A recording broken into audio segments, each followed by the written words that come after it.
오늘 말씀 함께 보겠습니다. 에스더 4장 1절에서 17절까지 말씀입니다.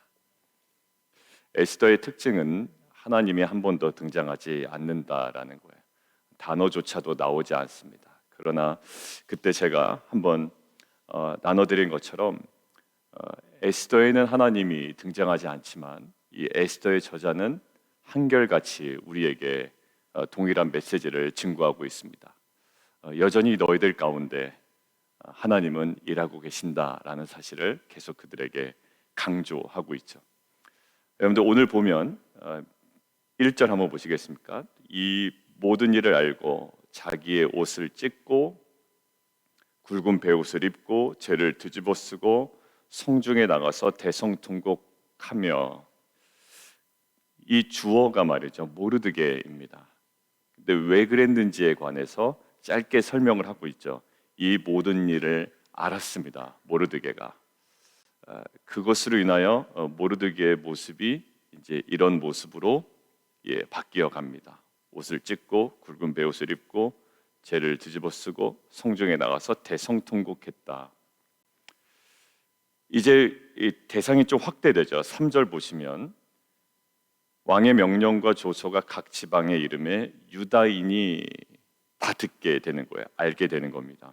그래서 유다인에게도 행동의 변화가 일어나는데 3절 크게 애통하며 금식하며 울며 부르짖고 굵은 배 옷을 입고 죄에 누운 자가 무수하더라. 굉장히 많았지만 그렇게 하지 않은 자도 사실 있었던 모양입니다.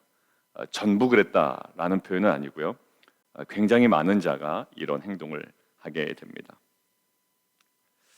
여러분들 오늘 이 두 가지 모습이죠. 자기 옷을 찢고 굵은 베옷을 입고 죄를 뒤집어 쓰고 성중에 나가서 대성통곡하고, 3절에 유다인 크게 애통하며 금식하며 울며 부르짖고 굵은 베옷을 입고 죄에 누운 자가 무수하더라. 그리고 오늘 맨 마지막에 보면 16절에 보시면 에스더가 모르드게에게 이렇게 얘기하죠. 당신은 가서 수산에 있는 유다인들을 다 모으십시오. 나를 위하여 금식하되 밤낮 3일을 먹지도 말고 마시지도 마소서. 나도 나의 시녀와 더불어 이렇게 금식한 후에 규례를 어기고 왕에게 나아가리이다. 3일 밤낮을 먹지도 말고 마시지도 마소서. 지금 세 개의 공통적인 거의 모습이 있습니다. 옷을 찢고 굵은 베옷을 입고 죄를 뒤집어 쓰고 성중에 나가서 울고, 또 유다인은 금식하고 애통해하며 부르짖고 죄에 누운 자들이 있습니다. 그런데 이 모습이 하나님은 등장하지 않지만 이들의 모습이 어떤 그들의 마음의 표현인지 우리는 알고 있습니다. 하나님이라는, 또 그들이 기도했다라는 어떤 단어가 명시적으로 나타나진 않지만 결국 부르짖음, 금식, 애통함, 굵은 베옷을 입었다라는 것은 결국 누구를 의지했다라는 걸까요? 하나님을 전적으로 의지했다라는 거예요. 근데 왜 의지했을까요? 아주 간단하게 명시되었지만 우리는 어제 본문을 통해서 명확하게 알고 있습니다. 문제 앞에서. 오늘 이것들을 묵상하는데 아주 간단하지만 명확하고 우리가 하지 못하는 하나의 모습을 보게 됩니다. 문제 앞에서, 홍해 앞에서, 시련 앞에서, 예상치 못한 위기 앞에서, 여러 가지로 적용할 수 있겠죠. 위기와 문제와 홍해와 시련 앞에 이들의 모습은, 집중된 모습은, 그리고 에스더 저자가 지금 우리에게 강조하고자 하는 모습은 이겁니다. 하나님 앞에 여호와 신앙으로 엎드렸다라는 거예요. 여러분들 이것이 왜 의미가 있을까요? 제가 사무엘상 28장 여러분도 한번 찾아보죠. 사무엘상 28장 한번 보시죠.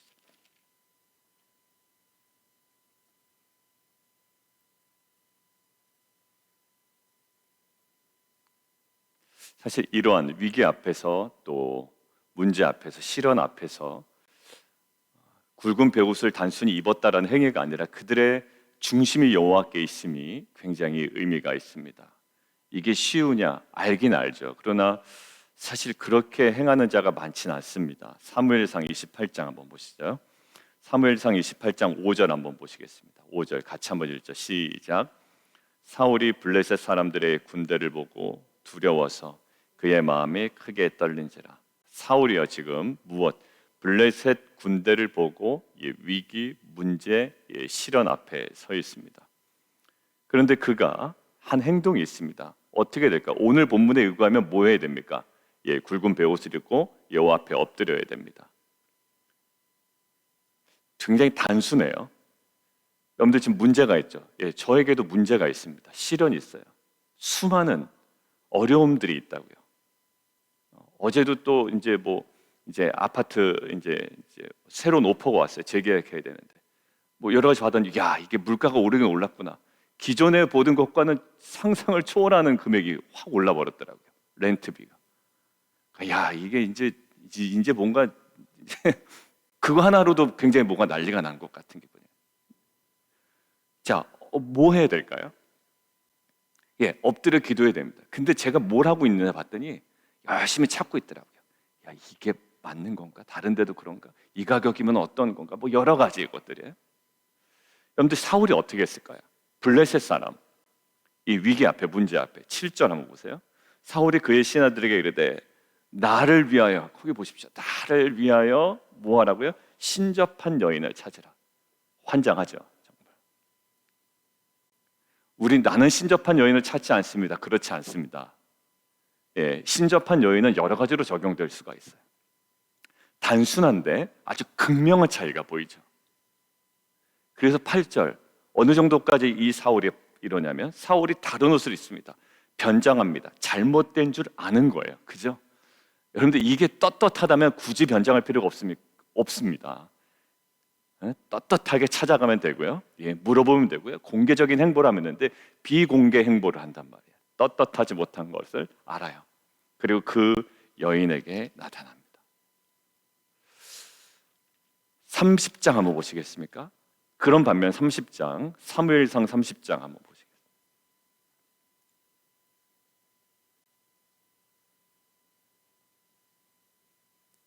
30장 3절 다윗과 그의 사람들이 성읍에 이르러 본즉 그 시글락에 이르렀거든요. 아말렉 사람들이 시글락을 막 침공한 거예요. 다 막 젊거나 늙은 여인들 한 사람도 죽이지 않고 다 끌고 가고, 자 3절 이르러 본즉 성읍에 불탔고 자기 아내와 자녀들이 사로잡혔다. 그러니까 다윗과 그와 함께한 백성이 울 기력도 없도록 소리를 높여 울었다. 자 6절 그래서 백성들이 자녀들 때문에 마음이 슬퍼서 다윗을 돌로 치려 하자. 다윗이 어디 앞에 섰습니까? 문제 앞에. 백성들이 돌로 치려 합니다. 아니면 그 직원들이 사장을 막 백성들이 돌로 치려 합니다. 문제 앞에 서 있죠. 다윗이 잘못했느냐 그런 것도 사실 아니에요. 여러분들 통독할 때 읽어보시면. 근데 문제 앞에 서 있습니다. 위기 앞에 서 있고 시련 앞에 서 있는 거예요. 자, 근데 다윗을 돌로 치려하자. 다윗이 어떻게 크게 다급하였으나 낯설게 읽기 어떻게 합니까? 그의 하나님 여호와를 힘입고 용기를 얻었더라. 여러분 굉장히 단순하잖아요. 성경은 우리에게 복잡한 이야기를 하지 않습니다. 그런데 사실 우리 마음이 복잡한 거예요. 신앙생활 하다 보면 하나님 우리에게 한 번도 복잡하게 이야기하신 적 없어요. 약속의 땅 들어갈 때도 말씀에 순종하라 그랬지 뭘 막 복잡하게 꼬아서 얘기하신 분이 아니에요. 근데 이 백성 마음이 막 꼬이고 복잡해. 마음이 사방팔방 여러 갈래로 막 다 갈리는 거예요. 막 잔머리를 굴리고 이렇게 하면 될까 저렇게 하면 될까. 우리의 문제도 결국 뭐죠? 그런 문제예요. 우리의 자녀들을 한번 보십시오. 그냥 간단하거든요, 사실. 그렇다고 인생이 쉽다는 건 아닙니다. 그런데 복잡해요. 마음에 갈려. 한데 마음을 두지 못해요. 여러분들 한번 보십시오. 역대하 14장을 한번 보시죠. 우리는 하심 탐사를 했기 때문에 이제 이것들이 이제 생각이 나고 또 읽으면 이제 이것들이 정확하게 인식이 되기 시작하는데요. 역대하 14장을 한번 보십시오. 역대하 14장 9절 한번 보실까요?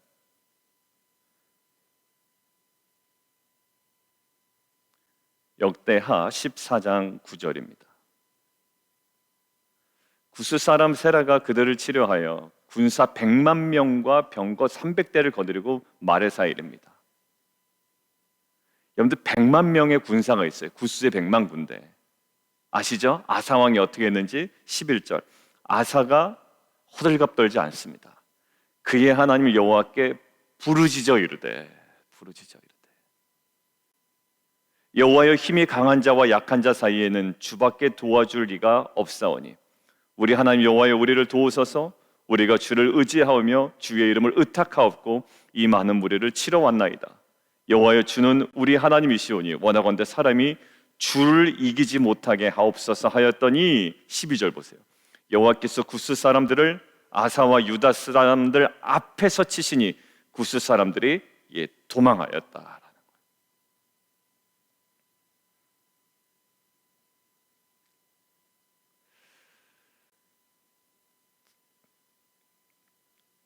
그런데 7절 보세요. 15장 7절. 똑같은 아사거든요. 제가 하심탐사 때 얘기했죠. 똑같은 아사입니다. 100만 군대를 위기 앞에 문제 앞에 여호와께 부르짖어 무질렀던 이 아사 왕이 16장 7절. 죄송합니다. 16장 7절. 그때 선견자 하나니가 유다 왕 아사에게, 똑같은 아사 왕이에요, 그에게 이르되 왕이 아람 왕을 의지하고 왕의 하나님 여호와를 의지하지 아니하였으므로 아람 왕의 군대가 왕의 솥에서 벗어났습니다라고 이야기합니다. 여러분들 똑같은 아사 왕인데 지금 이때는 어떤 상황입니까? 이스라엘이 남유다를 공격하려고 할 때 이 똑같은 인물이에요. 아사 왕이 누구를 의지하냐면 아람을 의지합니다. 제가 그때 하심 탐사할 때 후반부에 하심 탐사 들으신 분들은 아시겠지만 왜 그랬을까? 100만 군대는 감당하기 어려우니까 하나님께 부르짖었던 것 같고 그냥 뇌피셜입니다. 이스라엘 군대는 100만 군대는 안 되거든요, 숫자가. 그러니까 단순히 아람이랑 어떻게 쿵짝을 맞춰서 하면 될 것 같다는 생각을 했는지 여부는 성경에 드러나지 않습니다만 아무튼 동일한 인물이라고 하기엔 너무 다른 행보를 보이는 거예요. 우리 인생에도 동일하지만 크고 작은 문제가 있지만 그거에 따라서 우리가 너무 다른 행보를 보일 때가 있습니다. 우리의 신앙의 상태에 따라 그럴 수도 있겠지만 다시 오늘 본문으로 들어갈까요? 오늘 본문을 보면 이 모르드게가 이 모든 일을 알고 낯설게 읽기예요. 모르드게 이 모든 일을 알고 어떻게 했을까? 사람들을 규합했을까? 여러 가지 방법이 있을 거 아니에요. 그런데 가장 먼저 한 게 에스더가 나중에 그러지 말라라고 말릴 행동을 한단 말이에요. 에스더가 사람이 모르잖아요. 에스더는 아직. 그러니까 그 베옷을 벗게끔 만들 정도로, 아니 도대체 무슨 일을 하는 거냐고, 왜 그렇게 하고 있느냐고 사람 보내서 그 옷을 좀 벗으라고 할 정도로 지금 누구의 여호와 신앙 앞에 그냥 엎드려 버린 거예요. 여러분들, 저는요 지금 이 세대가 그걸 잃어버린 것 같아요. 저도 그렇고 옛날에 그 부르짖던 신앙이 많이 퇴색해 버리는 듯한, 저 역시도, 왜냐하면 방법론이 너무 많이 살아있거든요.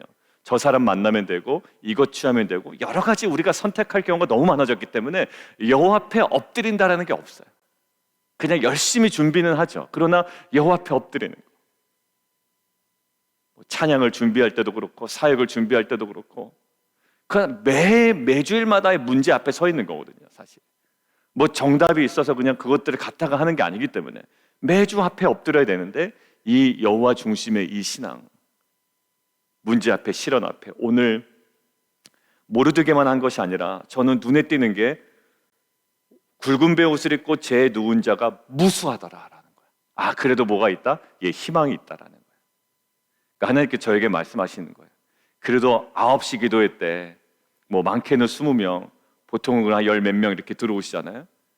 뭐 여러 가지 사정 때문에 못 들어오시는 거야 뭐 상관이 없습니다만, 그래도 그 하나님 앞에 기도로 엎드리는 자, 무수히 많더라. 무수히 많은지는 모르겠지만 또 새벽에 또 영상으로 함께 들으시면서 기도의 자리가 있죠. 근데 제가 이틀 전에 말씀드린 게 있어요. 여러분들, 기도의 자리를 그냥 건성으로 대할 수도 사실 있거든요. 그렇지만 오늘 아사 왕이 앞에 엎드린 것처럼 다윗이 정말 그 다급함 가운데 정말 순전하게 여호와께 의지함으로 힘을 입었다라는 것처럼 우리 안에 이 여호와 중심의 신앙, 오히려 문제 앞에, 시련 앞에, 위기 앞에 우리의 신앙의 가장 근원적인 모습이 다시금 회복되는 귀한 은혜가 있기를 원합니다. 사실 제가 찾은 게 하나가 더 있는데 말씀만 드릴게요. 열왕기 하에 누가 나오냐면 그 아하시아 왕이 나오거든요. 북이스라엘 왕입니다. 북이스라엘 왕이 나오는데 그때 이 아하시아 왕이 병에 걸리죠. 근데 16절 1장 열왕기하 1장 16절에 이렇게 얘기합니다. 여호와의 말씀이 내가 사자를 보내 에글론의 신 바알 세부백에 물을 하니 이스라엘에 그의 말을 물을 만한 하나님이 안 계심이냐. 내가 그 올라간 침상에서 내려오지 못할지니라. 내가 반드시 죽으리라. 그래서 이 아하시아가 결국 죽었어요. 정말 문제 앞에. 그리고 열왕기 그 왕들의 스토리를 쭉 들어보면 그렇죠. 여호와께 구하지 아니하였다라는 거예요. 의원들은 찾아갔는데 그러니까 의원 찾아간 게 잘못된 게 아니라 가장 궁극적인 여호와 신앙이 우리 안에 회복되지 않은 거예요. 우리 안에 오늘 이 옷을 찢고 굵은 베옷을 입고 죄를 뒤집어 쓰고 성중에 나가 대성통곡하며 금식하며 죄에 누운 자가 무수하더라. 이 우리의 심령의 포지션이 정말 이 여호와 중심의 이쪽 신앙으로 다시금 회복되는 은혜가 있기를 원합니다. 자, 위기 앞에서 우리의 반응이었어요. 두 번째는요, 위기에 대해서 우리의 기대죠. 어떤 기대며 우리가 나아가야 되는지 우리 한번 볼까요? 자, 14절 한번 보시겠습니다. 오늘 본문 14절. 이때 내가 만일 잠잠하여 말이 없으면 유다인은 다른 데로 말미암아 노임과 구원을 얻으려니와 너와 내 아버지의 집은 멸망하리라. 자, 그 밑줄을 권하는데 내가 왕후의 자리를 얻은 것이 이때를 위함이 아닌지 누가 알겠느냐. 여러분들, 에스더가 왕후의 자리를 얻은 것, 이것에 대한 사명이 사실 에스더에게는 있었을까요? 그 전까지는 딱히 나타나질 않아요. 그죠? 여러분들, 우리가 모든 일을 사명감을 가지고 대하는 건 아니에요. 그냥 좋은 일이잖아요. 왕후가 된 건 좋은 일입니다. 좋은 일이지만 이것이 어떤 사명인지 사실 몰라요.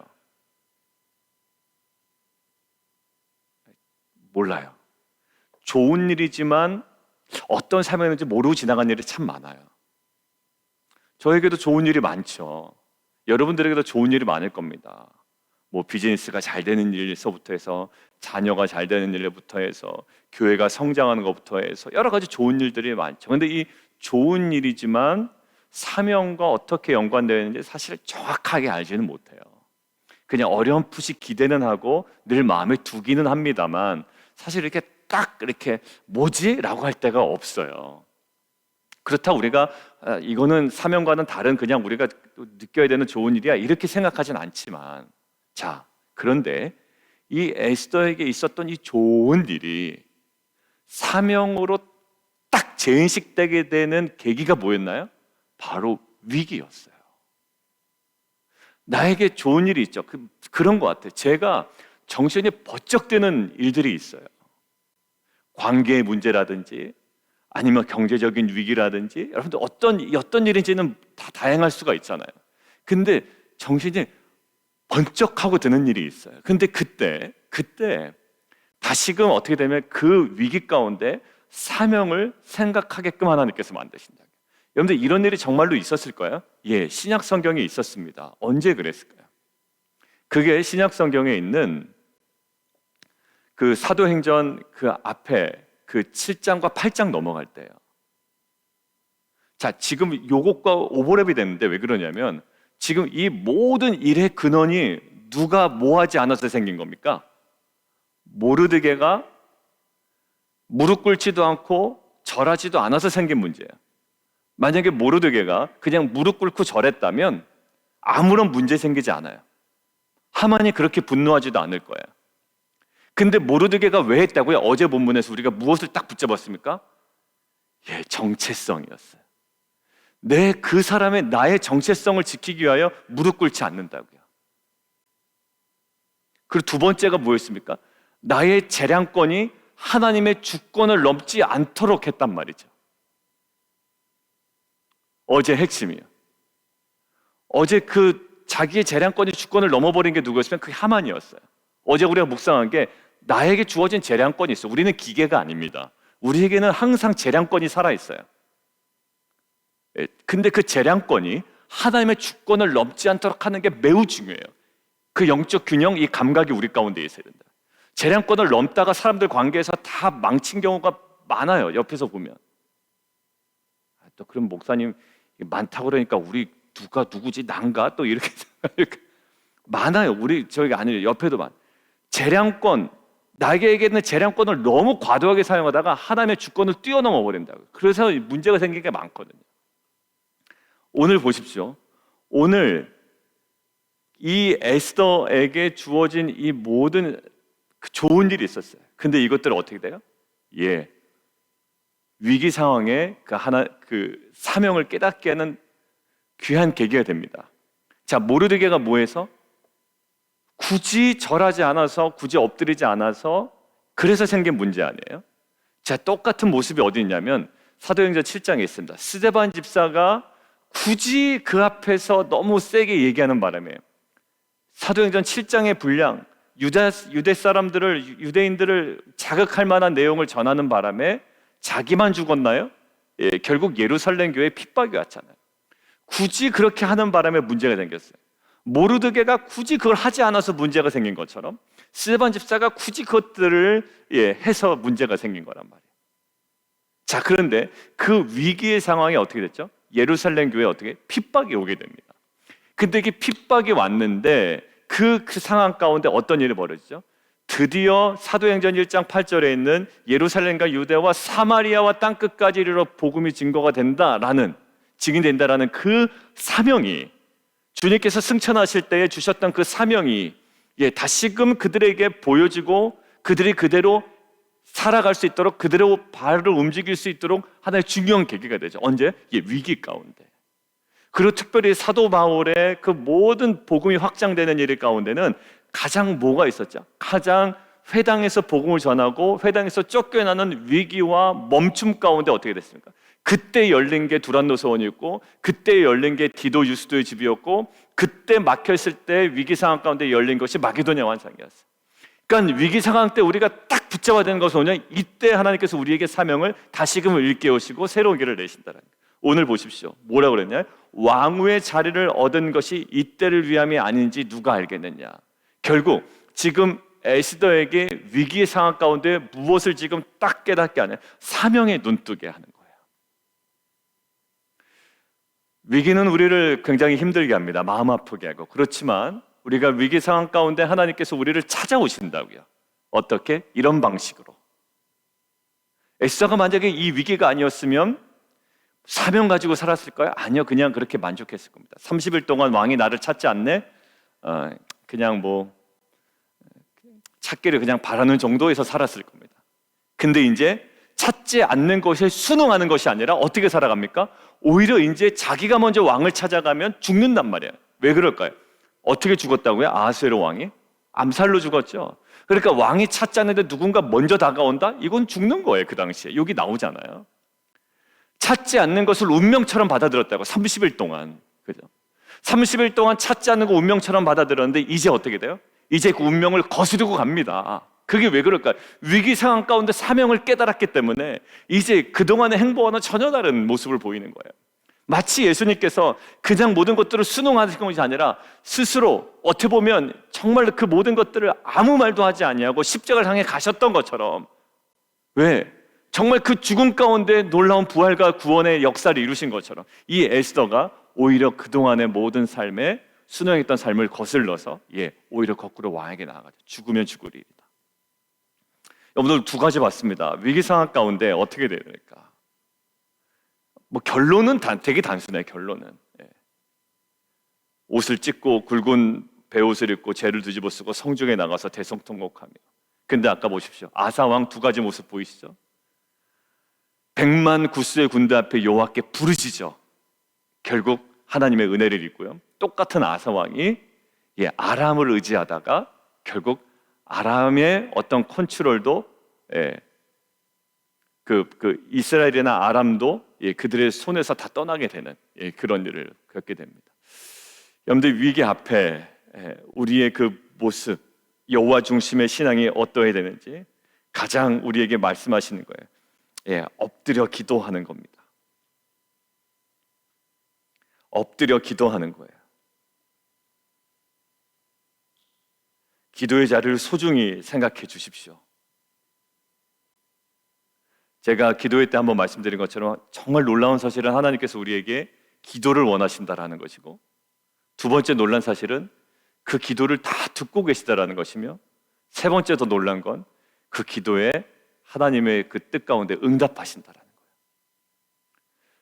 이 위기 상황 때 우리의 여호와 중심의 신앙이 회복되기를 원하고, 이 위기 상황 때 우리에게 주어졌던 여러 가지 정말 좋았던 일들, 여러 가지 삶의 요소들이 있거든요. 그 요소들이 다시 한번 사명 앞에 깨어 일어나는 귀한 공동체가 되기를 원합니다. 우리 함께 기도하며 나아가도록 하겠습니다.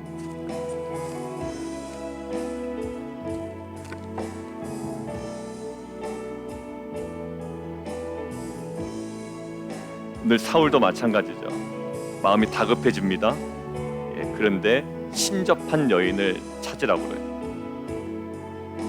이방 사람도 아니었는데 말이죠. 베냐민 지파.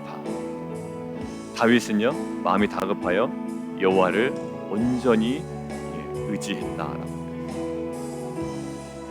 이 모습이 사실 굉장히 단순히 비교가 되는, 그리고 명확한, 늘상 하나님을 의지해야 된다라고 하지만, 오늘 이들은요, 무수한 자들이 제 위에 완전히 엎드립니다.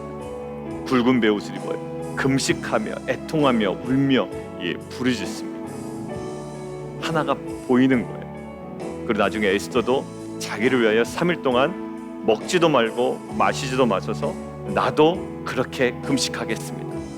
딱 하나님은 등장하지 않지만 명확하게 그들은 사람의 여호와 중심. 언제 이것이요? 위기와 문제 앞에. 에스더가 사명을 깨닫게 됩니다. 어디에 앞에요? 위기와 문제 앞에 사명을 깨닫게 됩니다. 하나님, 위기와 문제로 우리를 향해 다가오시는 그 주님의 다가오심이 있습니다. 우리의 두 가지 모습, 우리가 하나님께 드려야 되는 두 가지 모습, 우리가 취해야 되는 그 사명, 이것들을 다시 한번 발견하고 또 그 안에 정말 견고하게 세움받는 귀한 은혜의 공동체 되게 도와주십시오. 우리 함께 기도하며 함께 나아가도록 하겠습니다. 함께 기도하겠습니다.